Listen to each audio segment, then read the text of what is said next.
Jama'a assalamu alaikum, barkanmu da yamma. Yau kuma wutar lantarki ta samu tagomashi.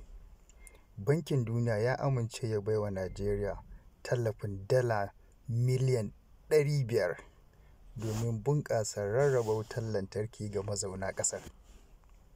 Turƙashi, kuɗin da suka zarta Naira biliyan 150 za a baiwa kamfanonin rarraba wutar lantarki a faɗin ƙasar, inda su kuma za su samar da mitocin lantarkin da 'yan Najeriya suka daɗe suna nema.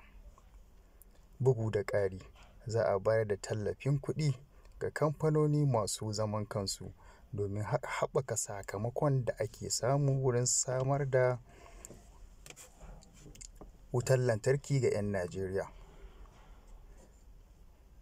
Allah ya tabbatar da haka. Wannan ba ƙaramin ci gaba ba ne idan har ya tabbata. Bankin Duniya ya ce ƙiyasin 'yan Najeriya miliyan 85 ne ke cikin duhu, abin da ya yi daidai da kashi 43 cikin 100 na al'ummar ƙasar, kuma hakan na nufin Najeriya ce ta fi kowace ƙasa yawan marasa hasken lantarki a duniya.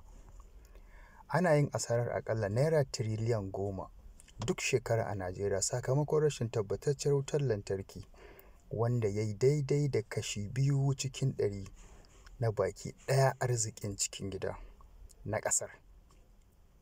Allah ya sa mu dace. Allah ya ba ku ikon danna subscribe.